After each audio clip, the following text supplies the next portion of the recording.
नमस्कार, आप देख रहे हैं UP India live TV news. देश प्रदेश के ताजा तरीन समाचारों के लिए देखते रहें निष्पक्ष, निडर, बेबाक आवाज के साथ UP India live TV news. अब समाचार विस्तार से। 23 जुलाई को महाराष्ट्र भवन मुंबई में आयोजित साहित्य सम्मान समारोह में राज्यपाल भगत सिंह कोश्यारी द्वारा साहित्य सेवा में रत साहित्यकारों को पुरस्कृत किया गया। देश के विभिन्न राज्यों से आए साहित्य प्रेमियों द्वारा हिंदी के प्रचार प्रसार और हिंदी को राष्ट्रभाषा बनाए जाने के लिए विशेष रूप से प्रयास करने का संकल्प लिया गया। इस अवसर पर प्रोफेसर बीना बुदकी और पटना बिहार से वरिष्ठ लघु कथाकार पूनम आनंद को साहित्य गौरव सम्मान से सम्मानित किया गया। 25 अन्य साहित्यकारों को साहित्य और सामाजिक कार्यों के लिए सम्मानित किया गया। इस अवसर पर केसर की क्यारी में आग की लपटें आखिर कब तक पुस्तक का लोकार्पण भी हुआ। साथ ही 11 साल की कश्मीर संदेश पत्रिका भी भेंट की गई। राज्यपाल द्वारा प्रोफेसर बीना बुदकी, पटना से पूनम आनंद, बॉम्बे से प्रोफेसर अनिल, रागनी प्रसाद, जयपुर से आचार्य महेश, वडोदरा से दिनेश बरोट, बॉम्बे से नीतू, लक्ष्मी श्रीधरन, अखिलेश उपाध्याय, उमेश गिरी आदि अनेक साहित्यकार और समाजसेवियों का सम्मान राज्यपाल भगत सिंह कोश्यारी द्वारा संपन्न हुआ।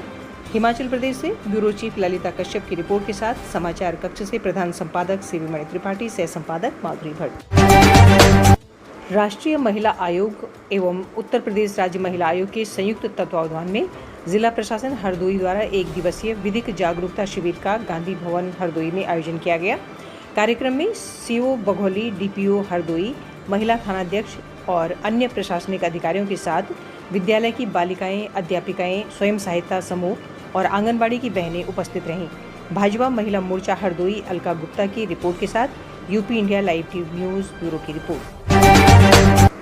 23 जुलाई को पुलिस अधीक्षक श्रावस्ती अरविंद कुमार मौर्य ने जनपद श्रावस्ती के समस्त थानों पर नियुक्त बीट पुलिस अधिकारियों में से एक आरक्षी द्वारा जून माह में सराहनीय कार्य किए जाने के सापेक्ष प्रत्येक थाने के एक आरक्षी को best corp of the month से सम्मानित किया।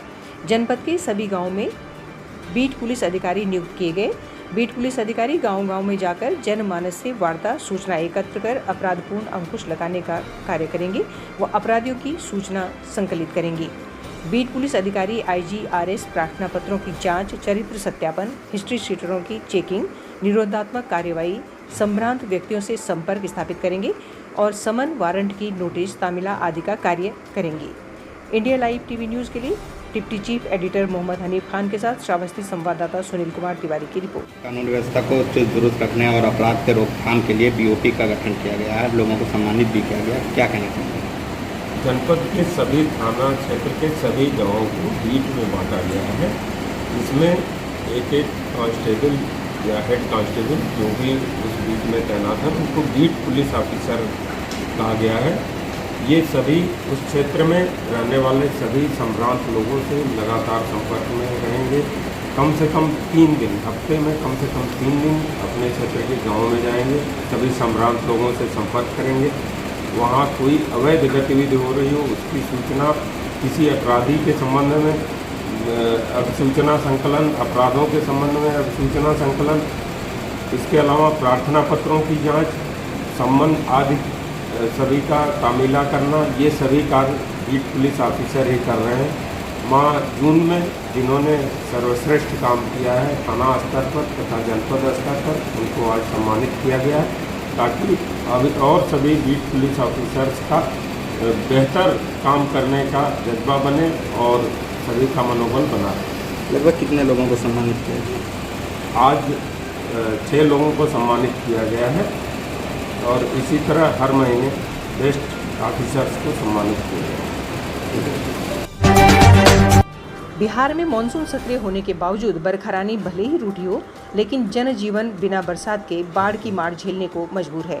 कोसी नदी का पश्चिमी तुरक्षा बांध अचानक टूट जाने से बांध के तटवर्ती इलाकों में जबरदस्त ढंग से पानी भर गया है। पानी के तेज बहाव से तमाम इलाके पानी से भर गए हैं और बाढ़ की गंभीर स्थिति उत्पन्न हो गई है। बांध से अभी पानी तिलंगा नदी की तरफ तेजी के साथ बह रहा है।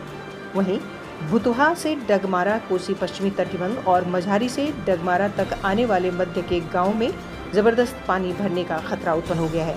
आपदा प्रबंधन विभाग की ओर से आसपास के ग्रामीणों को चेतावनी दी गई है कि बाढ़ जैसी प्राकृतिक आपदा से बचाव के लिए सभी लोग सुरक्षित स्थानों पर निकलने का प्रयास करें। यदि कहीं किसी को कोई असुविधा है तो जिला प्रशासन और आपदा प्रबंधन के पदाधिकारियों को तत्काल सूचित करें। बांध टूटने के मामले को लेकर आपदा प्रबंधन टीम क्षेत्र में सक्रिय हो गई है। तटबंध टूटने के कारण तेजी से बहने वाले पानी से बचाव के लिए संबंधित जिला प्रशासन और आपदा प्रबंधन विभाग सक्रिय हो गया है। State bureau chief Patna Bihar Indu Upadhyay की रिपोर्ट के साथ समाचार कक्ष से प्रधान संपादक शिवमणि त्रिपाठी, सह संपादक माधुरी भट्ट। कोविड-19 के मद्देनजर जिलाधिकारी टीके शिबू ने जन सामान्य से अपील करते हुए कहा कि कोरोना की संभावित तीसरी लहर को देखते हुए टीकाकरण से वंचित सभी जनवासी अपना टीकाकरण अवश्य करा लें। उन्होंने बताया कि कोरोना से लड़ने का एकमात्र उपाय टीकाकरण है, इसलिए सभी लोग 100% टीकाकरण कराएं और सुरक्षित रहें। उन्होंने सभी जनपद वासियों से अनिवार्य रूप से मास्क लगाने के साथ साथ सोशल डिस्टेंसिंग अपनाने और बेवजह घरों से बाहर न निकलने की सलाह दी।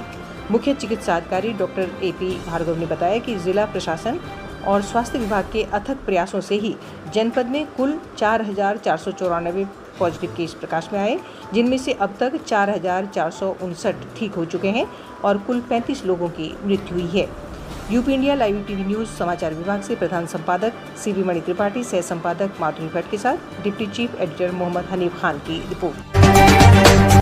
23 जुलाई को भारतीय नागरिक परिषद के तत्वावधान में आयोजित संगोष्ठी में भारतीय स्वतंत्रता संग्राम के 2 सबसे देदीप्यमान नक्षत्रों अमर शहीद चंद्रशेखर आजाद और लोकमान्य बाल गंगाधर तिलक की जयंती पर भावभीनी श्रद्धांजलि अर्पित की गई।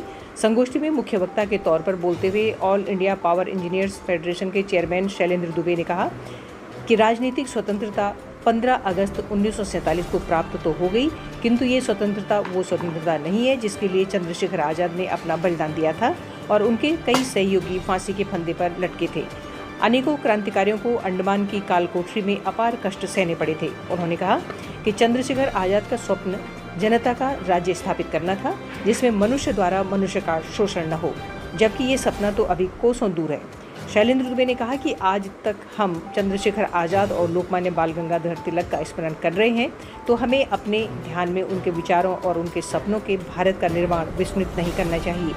इस दृष्टि से स्वतंत्रता का युद्ध अभी समाप्त नहीं हुआ है और ये युद्ध तब तक चलाना होगा जब तक पूर्णतया आम जनता, किसानों, मेहनतकशों और मजदूरों का राज्य स्थापित न हो जाए।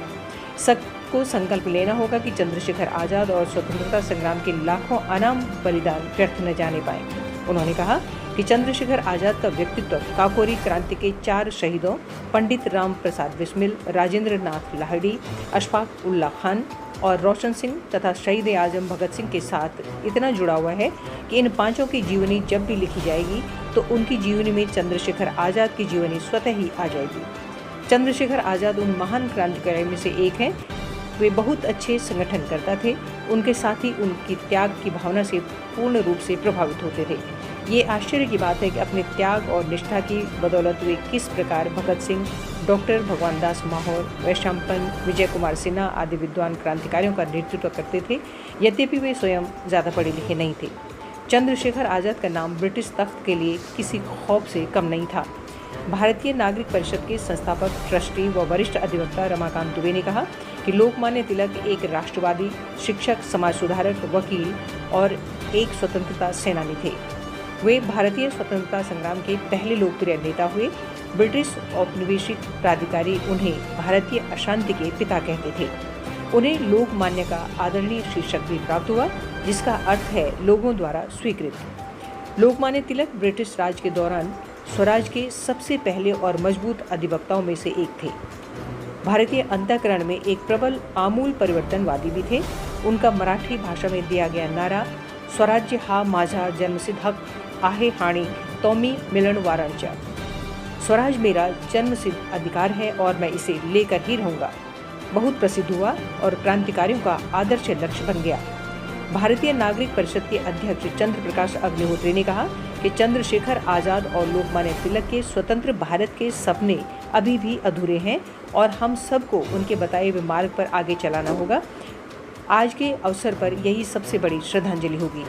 संगोष्ठी का संचालन भारतीय नागरिक परिषद की महामंत्री रीना त्रिपाठी ने किया और संगोष्ठी में मुख्य रूप से NH पांडे, HN मिश्रा, देवेंद्र शुक्ल, प्रभात सिंह, कमलेश मिश्रा, प्रथमेश दीक्षित, निशा सिंह, प्रेमा जोशी, रेणु त्रिपाठी, राघवेंद्र सिंह, डीपी मिश्र, डीके मिश्र, अजय तिवारी, कौशल किशोर वर्मा, शिव प्रकाश दीक्षित, सुशील शुक्ला, रामजी त्रिपाठी, अखंड प्रताप सिंह, अक्षर सम्मिलित हुई।